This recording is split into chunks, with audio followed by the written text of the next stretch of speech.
Good evening, good afternoon, good morning, wherever you might be in the world. I'm Celeste here, and I want to share something with you. I call this session See and Sell the Oil. See and Sell the Oil. It came from a story that's one of my favorite stories, which is in a book that was written centuries ago. And we believe the author is by the name of Prophet Jeremiah. Jeremiah. And this book, the story that's in this particular book, it's a book in an anthology where there's 66 books in this anthology. And in this particular book, they're talking about a woman who was married to a man who was was a prophet or was working with other prophets, and one in specifically titled Elisha. His name was Elisha.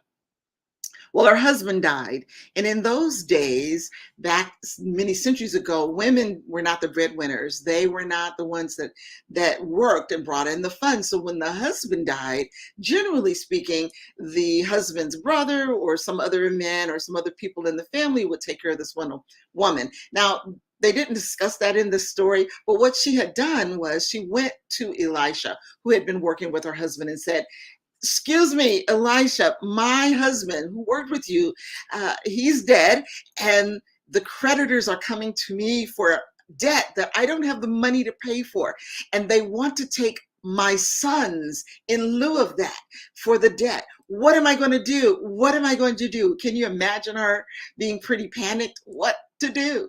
And Elisha calmly said, I assume calmly, they didn't really say that part, but asked her a question. He said, "What's in your hand?" And I'm going to come back to that question. And she said, "Nothing but, nothing but some oil." And so she said, "There is nothing but this little oil." And he said, "Okay, so here's what you do. You go back and you and your sons and you go and gather as many containers as you possibly can from your neighbors. Go knock on the door, grab as many containers as you possibly can, and then go into your home, you and your sons, close the door, and then take that oil and fill each of those containers until they stop. Just keep filling them and filling them." And so they obeyed. They did that. They filled them, each container, get another one, fill it, get another one, fill it, until they got to the last container. And then one version of the story says, when they filled the last jar, the oil stopped flowing. Whoa. The oil was flowing until they filled the last jar. Here, there's so many lessons in here. Let me break it down for you. Right there, I'm going to tell that lesson. See, sometimes we are the limits. We put the limitation on the flow, on the possibilities of what can happen in our own lives. We say we can't go any further. When the flow is going, I say stay in the flow, because sometimes the blessings are going and we stop ourselves. We talk ourselves out of the possibility. So we have to be careful of that. And then I want to go back to the other part where she said, "I have nothing but some oil." I'm saying, what's on the other side of "but" for you? Her answer was in the oil. It was on the other side of her "but." What's on the other side for you? Is it any talents that you have? Is it products you may have hanging around? Maybe there's skill sets that you aren't marketing like you could be marketing. What's on the other side of "but" for you? And so the story goes on as you think about the ultimate idea is that your answer to the challenges you might have, because when your back is against the wall, as it was for her, and our version may be a little different. It may not be that our husband has died, but whatever it might be, the answer could be right in your presence, right in your hands, on the other side of "but."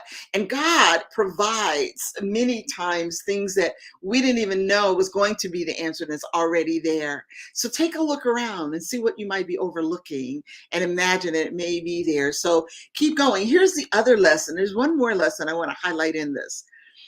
Part of the directions were for her to go to her neighbors to ask for all of these jars, her and her sons. Can you imagine? She's knocking on the door. "Excuse me, Susie, I need some jars. Excuse me." Well, see, what had to probably take place was to explain, why do you need the jars? And some of us, we have so much pride. We don't want to go and show that we need anything. We won't ask for help when we need it.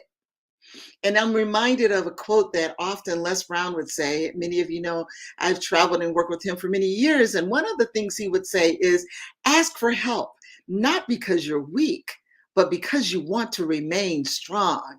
And he would go on to say, and ask for help and don't stop until you get it. See, we need to be able to go out. Hey, I need a little help.